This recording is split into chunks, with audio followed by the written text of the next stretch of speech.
Hello, I'm Katie Cowan, and this is the brand new podcast by Creative Boom. Creative Boom is an online magazine that I started in 2009 to support the creative community. It's a passion project and one that I run alongside my own communications consultancy. Through this new podcast, I'll be having fun and honest conversations with all kinds of creatives from around the world. My first guest is Malcolm Garrett, a designer who made his name in the 1980s for creating album covers for bands like Buzzcocks, Simple Minds and Duran Duran. Today, Malcolm is creative director of Images & Co in London. He's the ambassador for Manchester School of Art, and he's the co-founder of the annual Design Manchester Festival. I met up with Malcolm in Manchester to find out more about his life and work.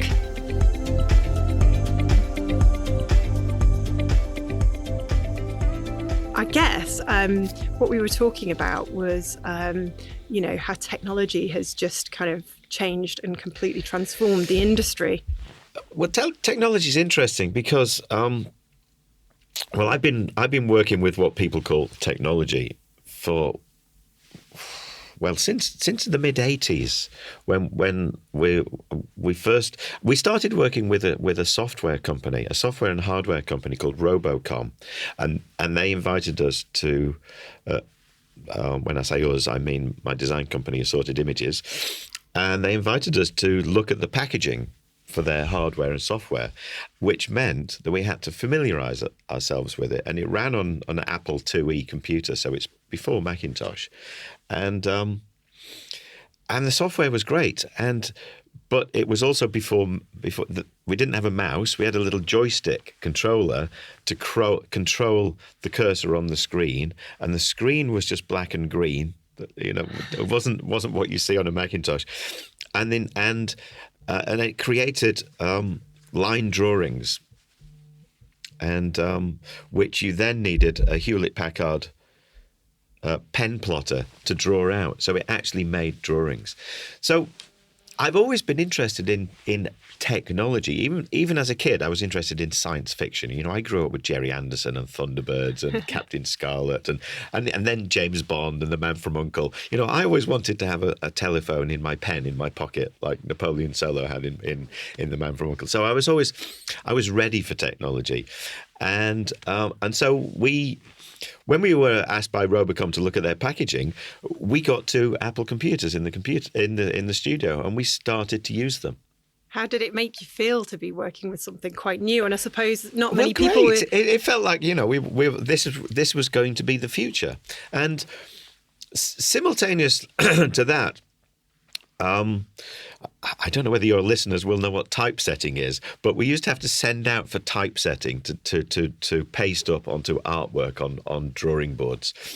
And the typesetter we used moved over to a digital typesetting. So our drawings were done digitally, our typesetting was done digitally, and then we pasted it up on conventional artboards to send to the repro house to convert for print. And the repro house we used was the first repro house in London to go digital. And they brought in what was called, the company name was Scitex, and it's short for Scientific Textiles, because it was a computer system that had been developed for the textiles industry in the north of England. But they'd converted, somebody had written some software to effectively do what they call page planning. Page planning is when you lay out a book for printing, even though they're printed on flat sheets with lots of pages side by side, and then they fold up and then they're trimmed down, and you have to get the pages in the right order. So this machine was a page planner, but it was digital. So long story short, we had digital drawing, digital typesetting, conventional artwork pasting that up, and then rephotographed, and then digital page planning before it went out to print. And smart me thought, wouldn't it be great if all these computers talked to one another? And then, lo and behold, in 1984, Apple launched the Macintosh, and that was all of them all in one box. And I thought, wow, it's not just all of the machines talking to one another, it's one machine. And there I thought, well, I didn't really think about it, but that for me was was satisfying. I could do what I used to do and do it more accurately and better in this small bit box, albeit the box wasn't small. It was tiny and it was black and white, and that's where I'm sort of going to come back and answer your first question about technology, because you really saw the technology there. Yeah. And so the industry was resistant to the technology because all they saw was what this technology could not do. And all I saw was, where's this technology going? This is really fun. And when I realized that not only was this technology replacing what I used to do, excuse me, but it was also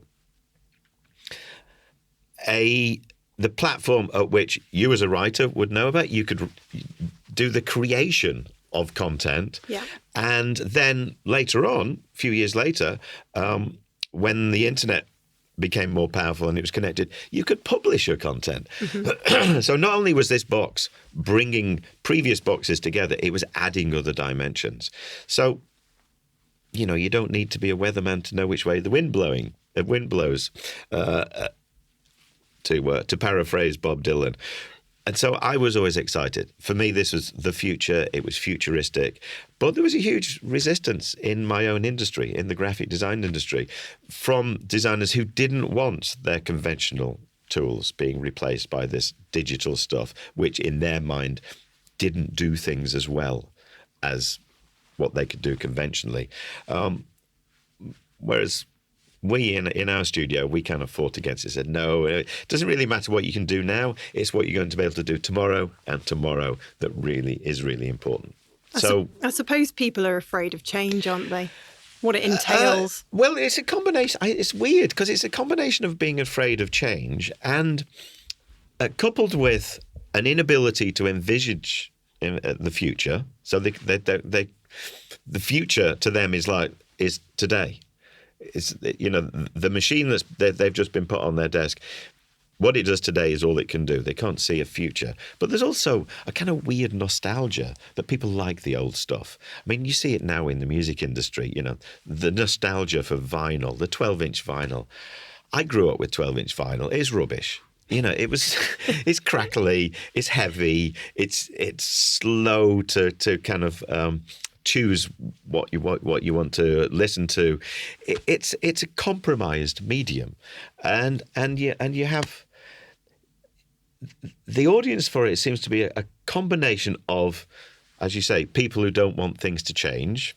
And so, I like the old vinyl. CDs. I never liked CDs. So it's a combination of the people who grew up with it and a younger generation who think it's cool. Oh yeah. To have that nostalgia. There's a kind of level of superiority. Oh, I listen to it on vinyl. Yes. Yeah. No streaming for me. I'm a vinyl person, and so all that's just rubbish. But do you miss the artwork? I mean, that's essentially what started your entire career. No, I don't miss the artwork because artwork moves somewhere else. You still need posters. You still need. I went to see one of my long-time favourite bands. I saw at the Albert Hall last Friday night. I saw Hawkwind on their 50th really? anniversary tour. Now, for me, Hawkwind were. I saw Hawkwind for the first time here in Manchester in the Free Trade Hall in, I think it was 1971. Wow. When their second album, In Search of Space, came out. And Hawkwind were really inspirational to me, not just because I loved the record packaging, which I did, and the record packaging was done by Barney Bubbles, but because the whole scene surrounding Hawkwind was like it was a blueprint for what became indie, I guess, because Hawkwind were part of a whole group of musicians in the counterculture at the end of the 60s, and they introduced the idea of the free festival. So they played the very first Glastonbury, and they were part of the Free Press. And so Barney Bubbles was a magazine designer, a newspaper designer, designing a magazine called Friends, which was a contemporary of Oz. So it was counterculture press. And the band themselves, Barney painted all the equipment on stage. They had dancers, they had light projections. There was a whole kind of environment. And there were a number of bands. There was the Pink Fairies, there was the Deviants, there was Edgar Broughton, even David Bowie was involved at that point. And so there was a whole an alternative way of doing things, an alternative look at society that was embodied by the if you like the visual statements that Hawkwind put out. It's a long way of saying that the role, in my view, the role of the graphic designer goes way beyond designing a record sleeve. Yeah. And I've always taken the view that a record sleeve is not a substitute for an art gallery wall. You know, it's not a 12-inch square that you put a picture on.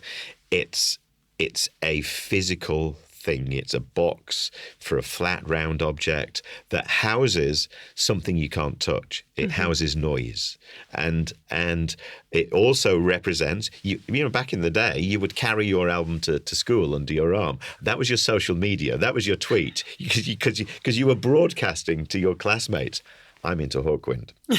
You guys don't. Is that what you did? Oh, absolutely. Wonderful. Yeah. And you're broadcasting a kind of, and the clothes you wear. Yeah. You know, I painted on my clothes. I printed my clothes. So everything, every visual component connects and is part of developing a visual language. So the fact that we've moved on and you don't have a 12-inch sleeve to play with, in my book, that doesn't really matter. I'm looking at all of the other things, the other components. And the record sleeve, it's just one bit, and you can get over nostalgic about it. Okay, so you've got an exhibition in Manchester starting tonight. Well, it's actually in a fantastic gallery called The Turnpike in Lee, which is upstairs above the library. It's a fantastic 60s brutalist concrete building, and it's great. And the head curator, Helen Stalker, is wonderful to work with. And the reason there's a Buzzcocks exhibition in Lee, actually it's a Pete Shelley exhibition, because Pete Shelley, the co-founder of Buzzcocks, was from Lee. He grew up in Lee, and he died just about a year ago. He died on December the 6th, 2018, and so this exhibition kind of celebrates his life a year after his death, and the we've also timed it so it opens during the Design Manchester Festival, which we're right in the middle of. And so, so the grand opening is tonight. Probably too late for your listeners. Probably. I might have to edit it. It was a fantastic night we had last week. Oh, man, my head.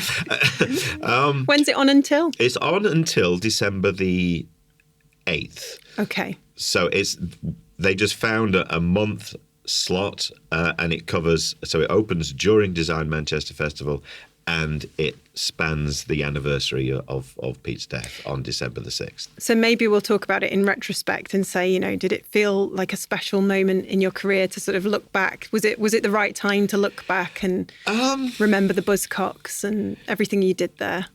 Was it the right time to look back? I don't know. I'm finding that people are very interested, and they're asking me a lot of questions about looking back, and because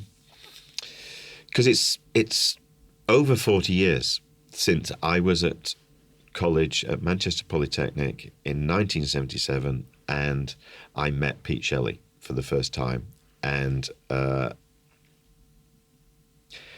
through a series of introductions, I started to design things for Buzzcocks. And so they were the first band I worked with, and I worked with Pete Shelley right up until 2018. So 40 years of over 40 years of working alongside Pete. There were times when we didn't work together. They worked with other people, of course, because, you know, that's life, that's what happens. But for the first few years of my professional career, I was given an opportunity and a freedom to design some things. And I brought that spirit of how would Barney Bubbles be doing it with Hawkwind to Buzzcocks and to punk. And so I was very conscious that what I wanted to do was develop, if you like, a visual language, a visual framework within which Buzzcocks sat, and within which Buzzcocks in turn sat within society, a broader society. And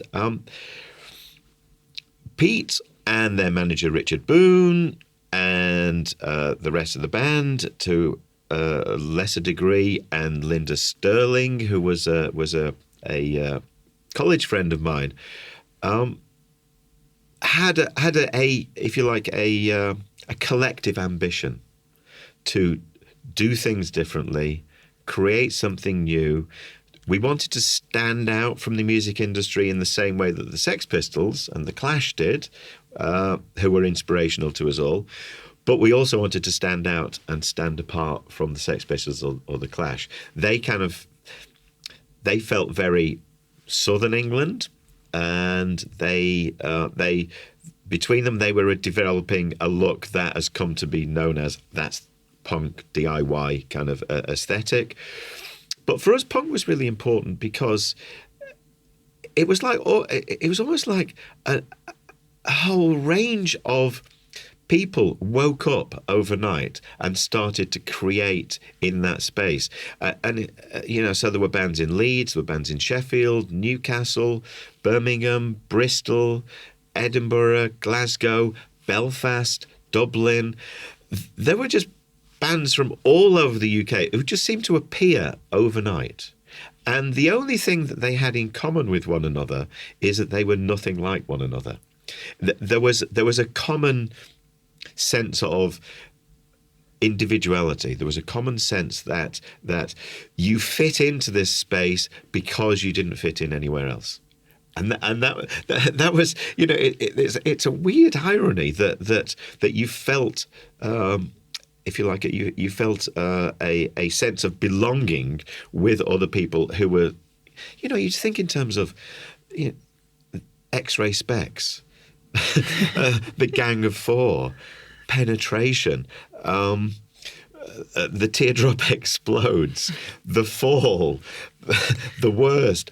All these bands, they were all equally astonishing and individual, but you couldn't line them up and say, there's a look, there's an ideal, there's a commonality, because there wasn't. It must have been an exciting time to be in the thick of that. Yeah, it was amazing. It was amazing. I mean, think back, I was just in my second year doing a graphic design course at Manchester Polytechnic, my second year, and I'm giving an opportunity to work with some very exciting musicians, and I guess we're looking back on it now because, although we had a sense that this was special. It was special to us. It was exciting. That's why we were so excited about it. We didn't really have a sense that anybody else was noticing. There's something about there was something about being a punk that where you knew you stood out. You knew you looked different just from the clothes you were wearing, the haircut you had. But you also were conscious that you stood out because people were looking at you going, what the hell? What look at the state of that. You weren't being looked at in admiration. You were being looked at in horror. But I bet you loved that. And that's the point. Yeah. It was like standing out and making people, giving them, having that double take. Oh my God, what is he wearing? I mean, for instance, you couldn't buy black denim. You'll see I'm wearing black denim today. I always wear black denim. Boring. But you couldn't buy black denim. And so I got an old pair of blue denims and I went to Woolworths and I bought some matte vinyl emulsion wall paint. Marvelous. And I painted my blue denim black.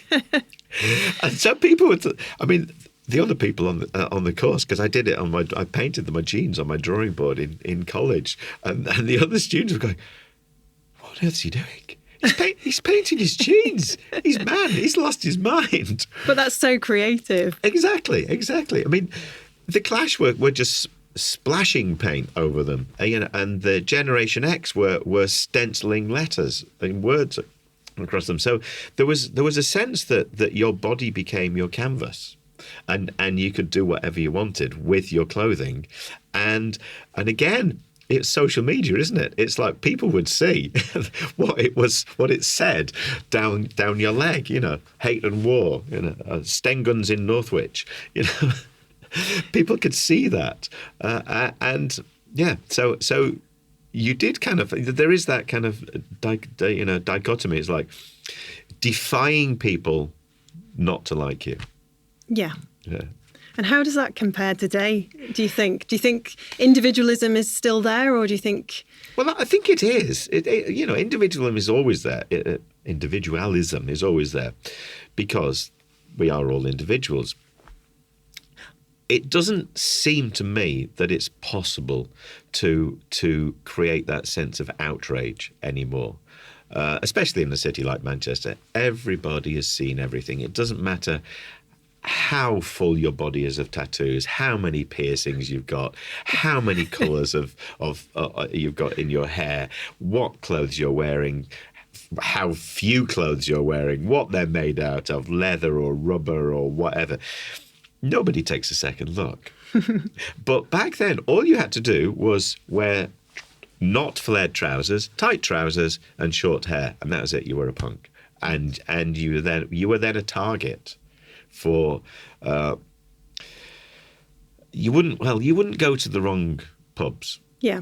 You probably wouldn't go to a football match.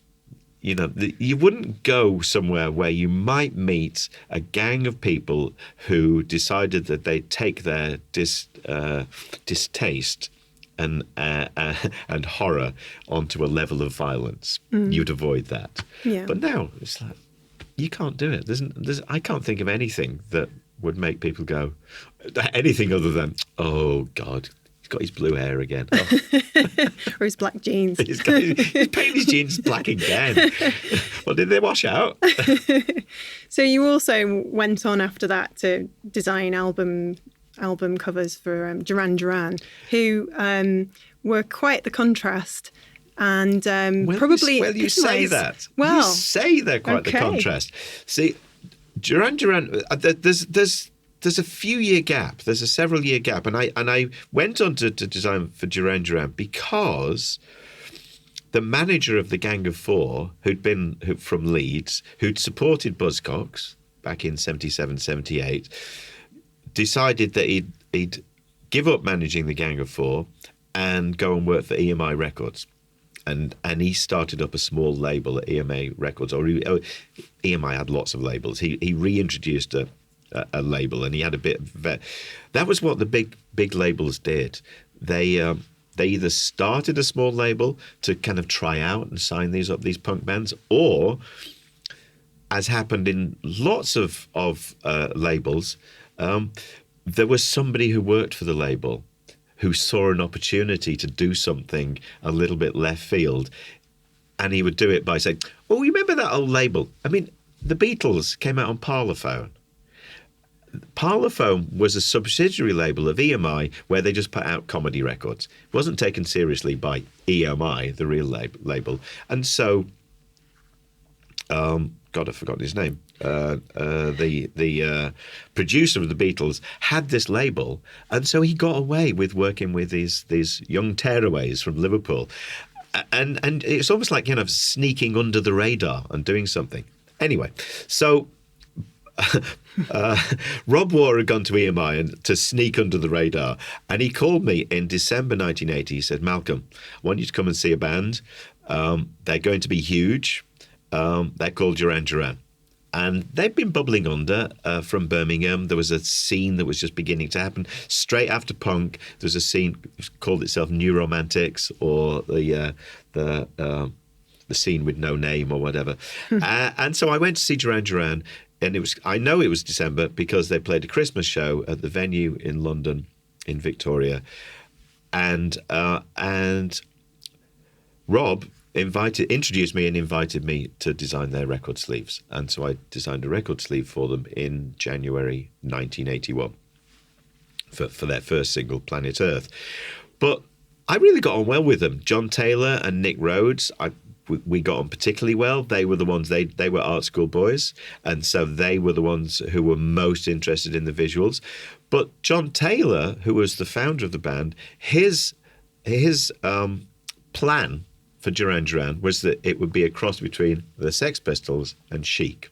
Oh wow! So they were consciously referencing the immediate past and taking an attitude, taking what they thought was the interesting thing from their perspective, from Sex Pistols, and the interesting thing was, again, doing things differently, having your own agenda, and so Duran Duran paid for all their own recordings and then licensed them to EMI, so they had control, which is why Rob Waugh was interested in them, because he was coming from that background of, given the right circumstances and the right ammunition, this band can really do something bigger than just five guys. And I became effectively a sort of part of the team. I worked with them continuously, I think, for about the next 6 years, and then continue to work with him. I've got a meeting next week with Nick, because they of course are now they themselves are coming up to their 40th anniversary. Good grief! And so makes me feel old. And so I think you said earlier, is it? Am I fed up with looking backwards? Yeah. And to a degree, I am. Yeah, but then what's interesting is you find yourself talking to people who grew up with something that you worked on. So I've got a cousin lives in Wakefield. She grew up as a teenager with the bands I was working with, whether it's Simple Minds or Duran Duran. Same. And so we developed a close friendship, because she's now, I won't tell them how old you are, Karen. She is now a little bit older, but if you like, that's sort of embodies the position I find myself in. There's both the media that are interested in these 40-year anniversaries, whether it's Buzzcocks or whether it's Duran Duran, and I'm working with people who, and you might be working on something else. You might be working on a project in Finsbury Park, and then they said, "Oh, you work with Duran Duran? Oh, I loved them when I was a kid." And suddenly it moves into another space, and it brings you closer together with people. Whilst you're working in a different project, you have a shared history in some way, and you can't deny that. You can't not. You can't be upset about that. Well, particularly from that era when that was kind of all we had, really, the top of the pops kind of. I know, God, wasn't Top of the Pops horrible? It was. Oh. We just had no internet, no mobile phone, and we got our culture and our music from anything we could. We were hungry for it, and. Yeah, all we had was John Peel on the radio. Oh, yeah, absolutely. And magazines like The Face or ID, which I think ID is the genuine Bible of style. Enemy and yes. Later on, maybe. We read The Enemy. We read Sounds, but I don't know. There was still a sense that. Journalism was journalism, and music was music. There was a separation. There was a separation more than, I think, the separation between the free press or the countercultural press and the musicians of the counterculture than there was between, the Pet Shop Boys and Smash Hits. I don't know. Smash Hits, gosh. That was where you got your lyrics from. So you could learn the lyrics and join in with your heroes. And the internet killed Smash Hits, because it did. You didn't need to, you just look them up. Yeah, exactly. Google lyrics and up it comes. Absolutely. Yeah. Okay, I was going to then ask you, because during that time, was design sort of taken seriously by the record industries? Was it something that was respected? That's a difficult one to answer because the answer is both yes and no. It was sort of taken more seriously than it had been because you could see the effectiveness that good design had. Was it understood? Not really. You still, as a designer, you still felt you were getting away with things that weren't understood, and it was certainly not valued in monetary sense. Designers are still underpaid, and that was going to be my next question. Do you think it's changed? Do you think they're finally getting that sort of recognition? No, because they'll get away with paying as little as possible forever, and especially in the music industry, it's a double-edged sword. I was conscious that actually my record sleeves don't sell records. If it's a great record, it's a great record, and what sells a great record is hearing it. Music is one of those few leisure industries where,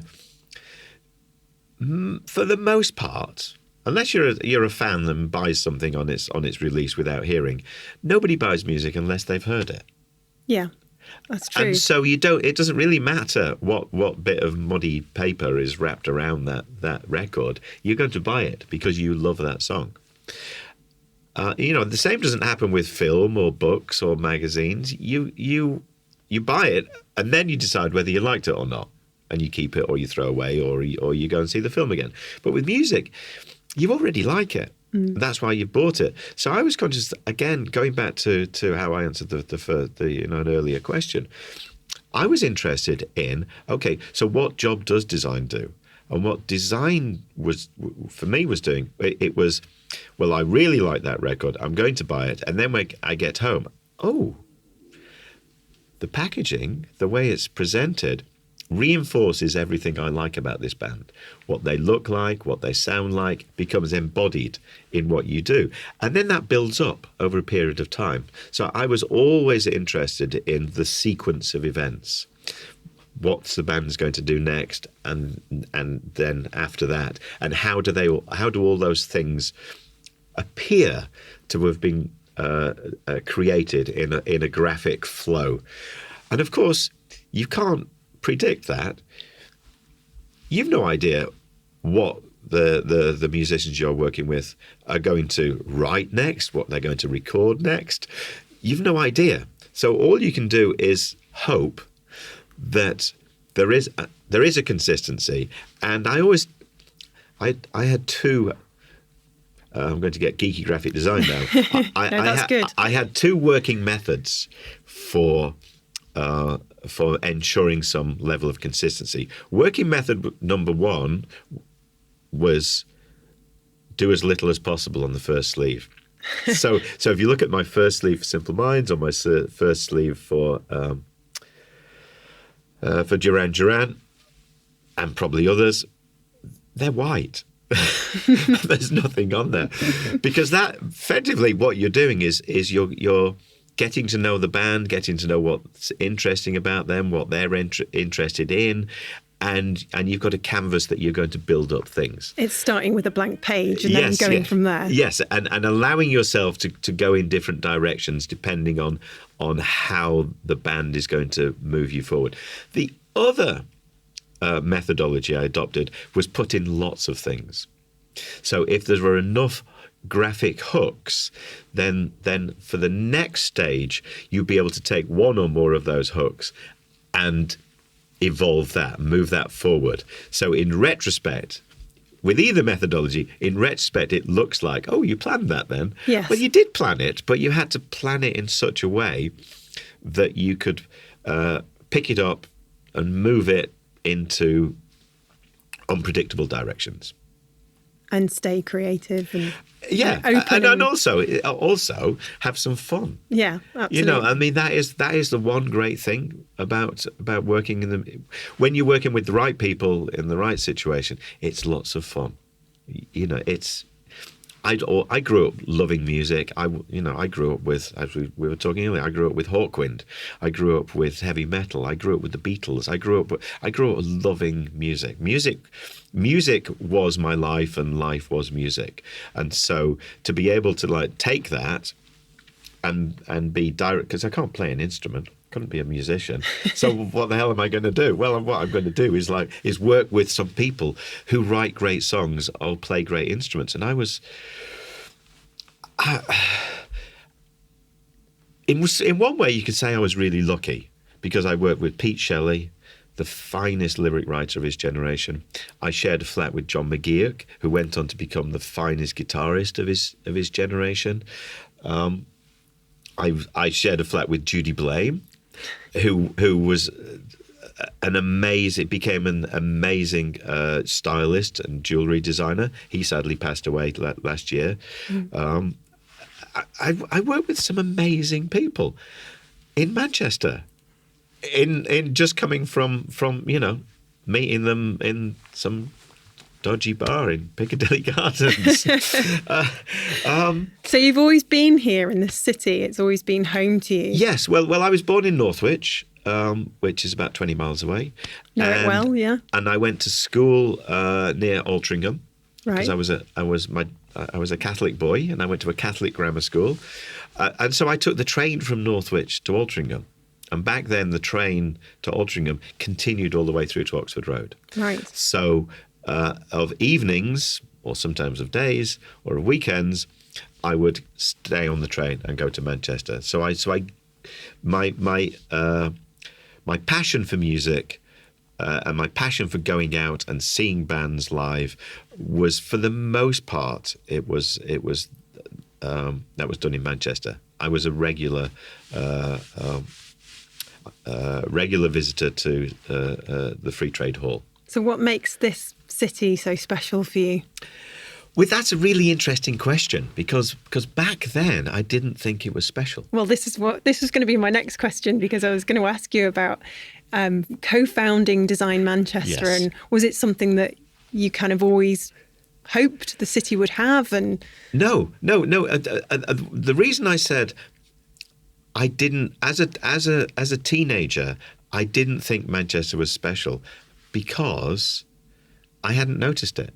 It was there. For me, it was the standard. It's a little bit like, the fish don't see the water because they're in it. Yeah.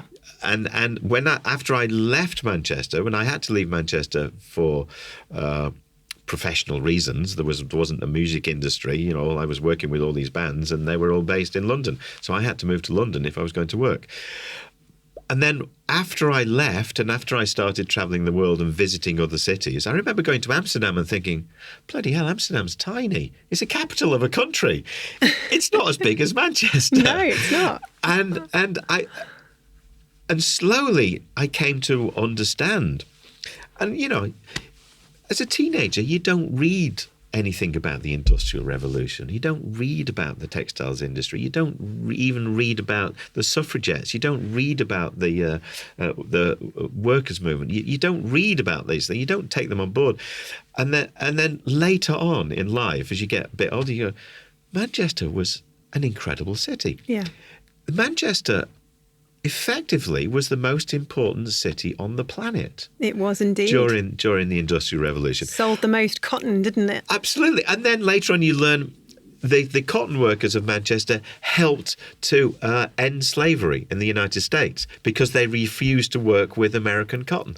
It's like, bloody hell. Did you know that's why there's a statue of Abraham Lincoln? I do know Fabulous. that. No, not many other people know that. Yeah. And so I came to be aware that Manchester was an amazing city. And I'd always been interested, or I've always not interested, always been active in education. Yes. And I reconnected with Manchester School of Art, where I'd been, and I reconnected in the noughties, I think, and worked very closely with the Dean of the School of Art, David Crowe, who I'd known since his college days. And slowly but surely, I came to a better understanding and a better love for Manchester. Because in the 70s, when I lived here, Manchester was grim. It wasn't cool and black and white like that Joy Division film kind of suggests. It was just brown. It was brown and muddy. It wasn't somewhere that you wanted to live in the centre of. Well, you couldn't. There was nowhere to live in the centre. No. And I'd walk from All Saints to Piccadilly Gardens because the graphic design department was in Piccadilly Gardens, but the Poly was at All Saints. And you'd walk through all those back streets, Princess Street, Whitworth Street, and you just walk past all of these buildings and they were empty. And I came to realise you didn't see them because now they're being redeveloped and you're thinking, wow, that's an amazing building. How long's that been there? And you realise it was built in 1860 and you go, oh, well, it must have been here in 1970 then. I just didn't see it. No. Anyway, I came to a better understanding of Manchester as a fantastic city and slowly turning into a fantastic place to live. And a lot of people kind of suggest that it was factory records and the music industry did that. I don't think so. I think it was the Commonwealth Games. When the Commonwealth Games were staged here in Manchester, Mancunians, who are notoriously contrary and a bit tetchy, and if they think you don't like them, they say fuck off. Yeah, they do. But with the Commonwealth Games, a lot of people visited Manchester and liked it, and Mancunians came to like themselves a bit more, and they became more welcoming, and they still had that kind of arrogant chip on their shoulder, but they were happy to tell you why they were arrogant rather than just say fuck off and leave me alone. There's a massive sense of pride here now. Absolutely. And so that has been growing over the past couple of decades. But you asked about Design Manchester. Well, in 2013, the Manchester School of Art celebrated its 175th anniversary. And it celebrated being the oldest undergraduate school of art in the country. Wow. 1 year younger than the Royal College, which of course is only postgraduate. And it had been opened as the School of Design in, got to do me maths now, 1838. And in 2013, it was 175 years old. And so working with the Dean, David Crowe, he invited me, because I've been working with alumni in London to reconnect them back to Manchester, to kind of spread the word that Manchester was a great place to have been. So people I knew who continued as friends, like Susie Freeman or Jocelyn Fisk, hadn't been back to Manchester in 40 years. And I helped bring them back, and they go, oh, wow, Manchester's amazing. Brilliant.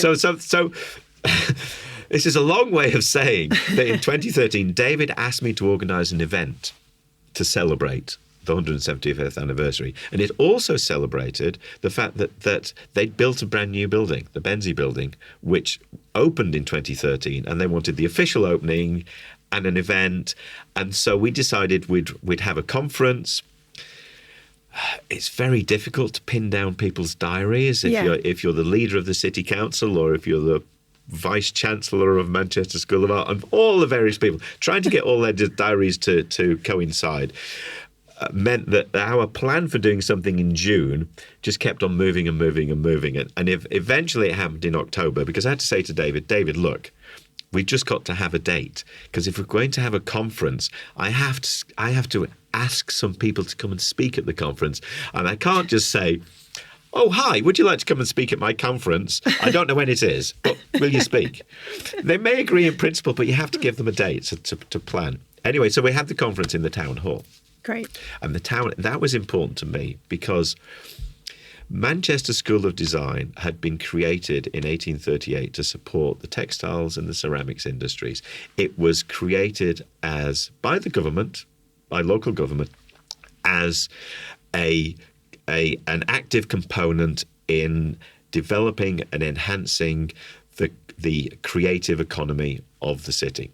And so I wanted to reinforce that. And remind the city council that over in All Saints, they've got the oldest school of art in the country, and it's really valuable to this day. It's really valuable to the city's economy. So we'll have it in the town hall, and then they can't ignore it. And so we reconnected with the city council, with Sir Richard Leese, and the deputy leader. And I'm sorry, I've forgotten the deputy leader's name, opened our conference, She did for 2 years, and she was fantastic. And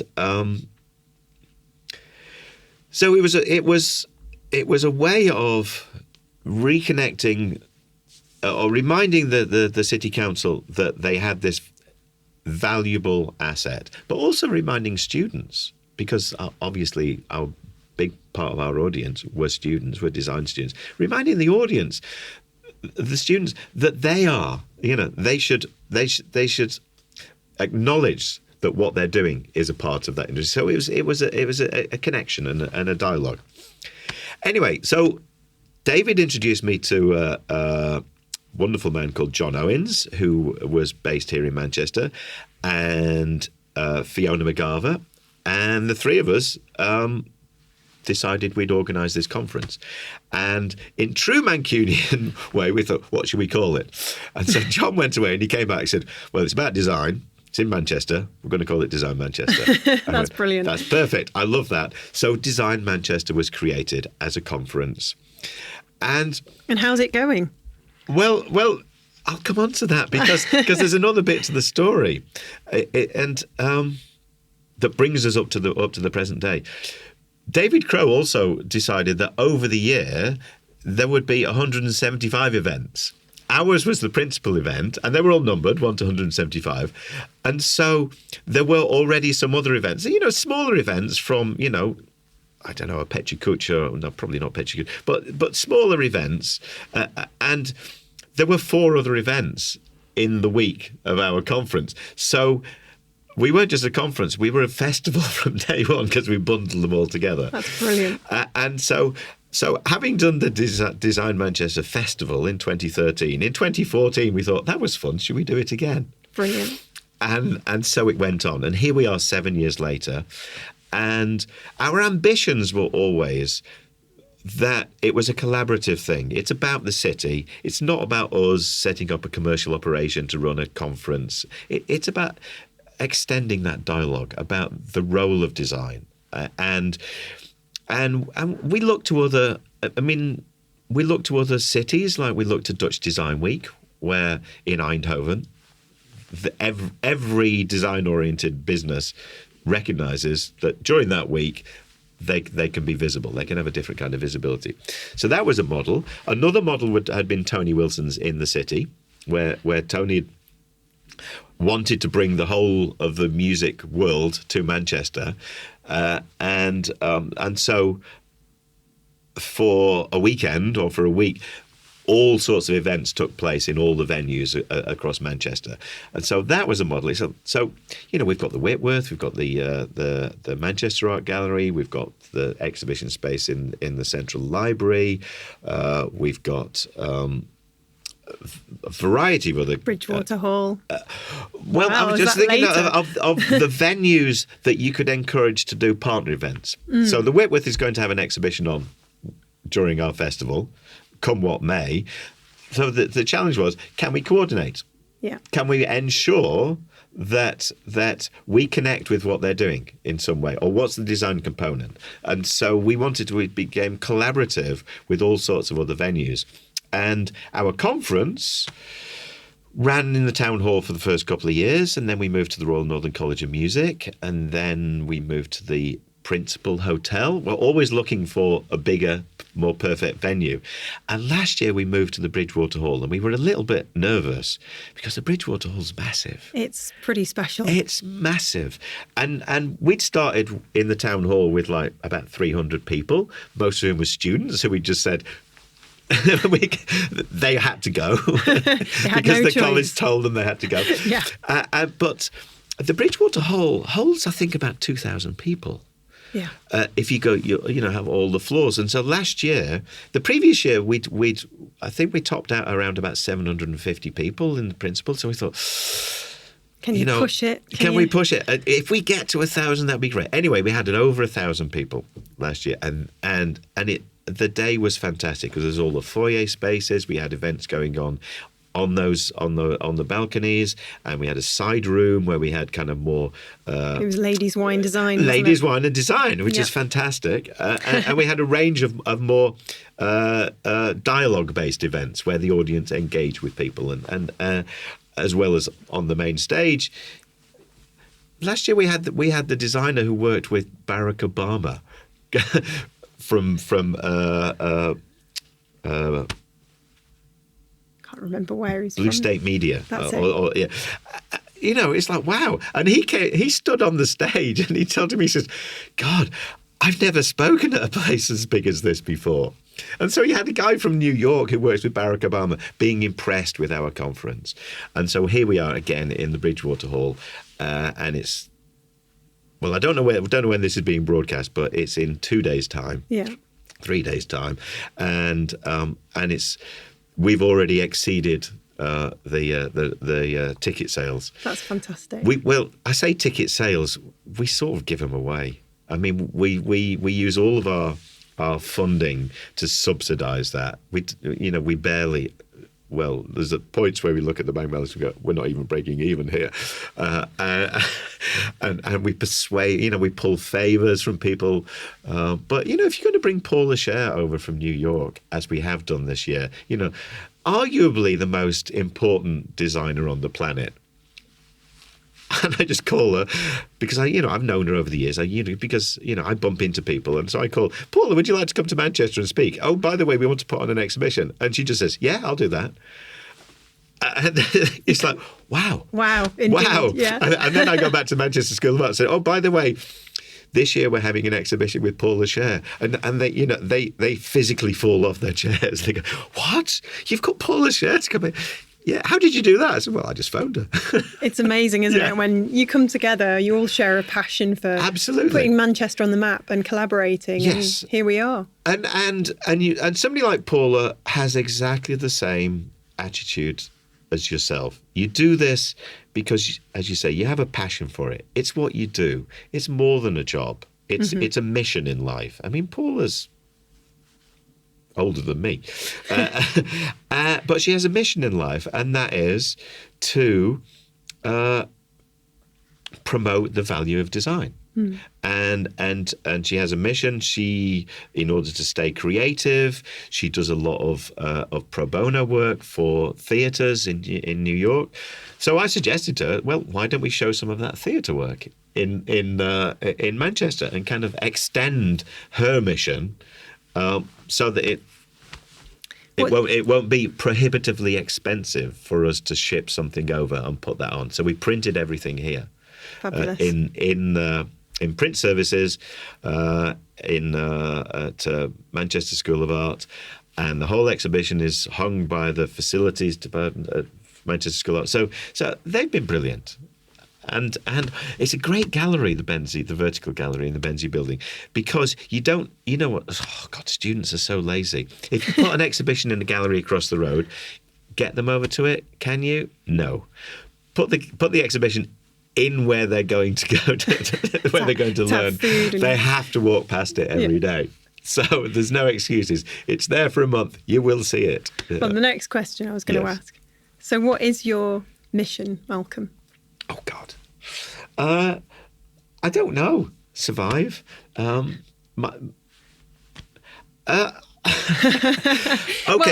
I like doing what I do, and I like talking about doing what I do. I like to share ideas. I like to share things with people, and having a conference, having a range of things that we do is all about sharing and connecting.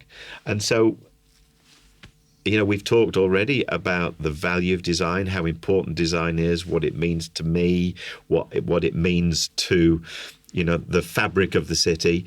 And so, on the one hand, my mission is to ensure that we create a vehicle or that has that understanding and level of promotion for the value of design, but also then connects with other people who share that view and gives them a platform. So we don't own Design Manchester. We don't own design. We don't own Manchester.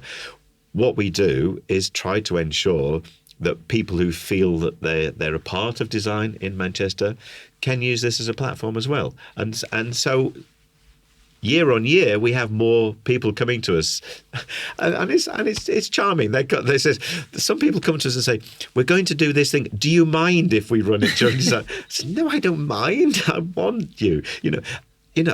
I want the entire city to feel that this is a creative, design-driven, energetic city, and we do our bit." And if everybody wants to plug into that, and as I say, we have active participation from the Whitworth and the Art Gallery this year. You may know the Louder Than Words Festival, which has been running for a few years. And Louder Than Words, I came to the first time to Louder Than Words last year because I came to listen to one of their speakers, who I'd known from the past, for the photographer Sheila Rock. We'd worked together, and I saw, Sheila's. Because Sheila lives in Hawaii now. And because Sheila's going to be in my hometown of Manchester, I'll just surprise her and be in the audience. And literally, she did. I walked in and she went, "Oh my God, Malcolm's walked in." Anyway, so I met Jill, who runs Louder Than Words, and she said, "Would you come back next year and talk?" I said, "Of course I would." So next year, I came back and I talked. And I realised that the Louder Than Words Festival was the weekend before we were starting. So I said, well, why don't we co-promote? Why doesn't my talk at Louder Than Words be a Design Manchester event? And we'll co-promote, because we've got lots of events going on in Bury Art Museum, with Northwest Art Schools, and at the Turnpike in Lee with Pete Shelley. We've got lots of things going on that are of interest to your audience and vice versa. So we co-promote.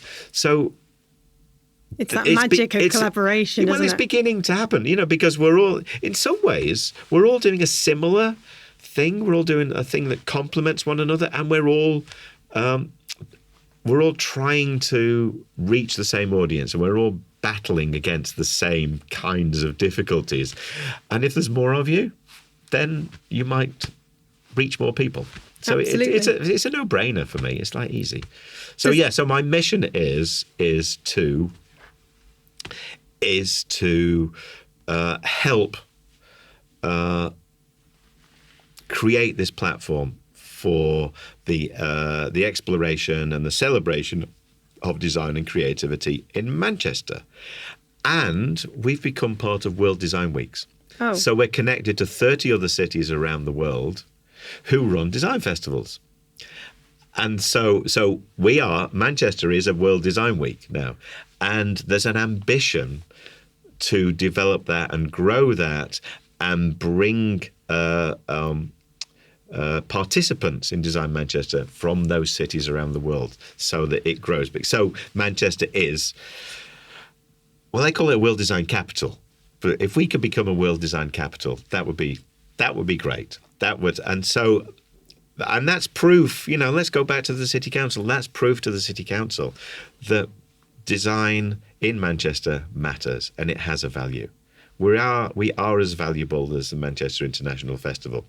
We don't get anywhere near the kind of funding, and for now, and we don't compete because we do something different, but we're complementary. But so my ambitions are many.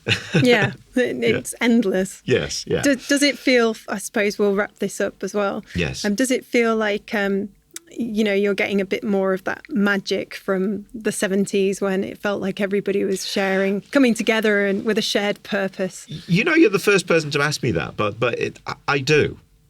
Going back to what we talked about earlier, I was designing for some very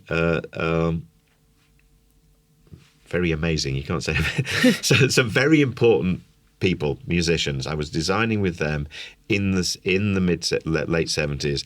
I created some things with them that are iconic of their time. It's sort of humbling to think the very first record sleeve you designed as a student, as a second-year student, ended up in the V&A. Yeah, that's a remarkable thing. I'm not going to better that. No matter. The only way I can better that is I can better it in two ways, and the work I've been doing over the past couple of decades has been bettering it in that the level of engagement for the work has increased. So you could say, okay, the audience for a sleeve by a punk band is quite niche. It's quite small. Even when it becomes iconic, it's still niche. The audience is small. But as a professional in the 90s and the early 2000s, I began to work with on projects where the audience was everybody. So we worked on the UK border. So the welcoming information that anyone landing at a UK airport or port would see the information that we presented. So the audience is literally everyone. We also worked on the wayfinding system for London, Legible London. So you're developing a walking system so that any visitor to London can see your maps and your diagrams and be able to find their way around. So that was, as a professional designer, that was one way of moving forward. But recognizing the fact that you're not, and they're 3, 4, 5 year projects, but you recognize the fact that you're not going to have that magical moment of creating a record sleeve for your mates with a song that has a potency and is important for many listeners. You're not going to do that ever again. And you recognise that I have a passion for Design Manchester. What I can do is help create a space or develop a platform where people, younger people than me, who are in a position to do that, can feel that they can do it, or can feel supported, or they have an opportunity to enjoy that kind of success, or that kind of not just to even enjoy the success, feel that what they are passionate about matters, and they're not wrong in feeling that it matters. Oh, thanks, Malcolm. That's just lovely to end on. And thank you. Thanks ever so much for your time. That's okay. Well, now I've got to go back to the gallery and finish and be ready for the opening tonight. Oh, well, good luck with it. I'm sure it'll be very successful. Well, I've been in the gallery for about a week, and it's all there, and there's a great team working on it, and so I left last night at about 6, and it was looking great. So it was just all tweaking and tidying and polishing the glass and these things that we don't think. The things that nobody sees go on behind the scenes. That's an interesting thing. It's one of the reasons that design is quite often overlooked or undervalued is precisely that, because the better you do it, the less you see it. The less you see the detail. The results or the effects of what you do are felt. So you're always working with something else, something beyond your design, and your design has to be good enough to convey that and make you, the designer, invisible. Brilliant. Thanks for listening to the Creative Boom podcast with your host, me, Katie Cowan. If you enjoyed this episode, please subscribe or leave us a review. Go to creativeboom.com/podcast to find out more.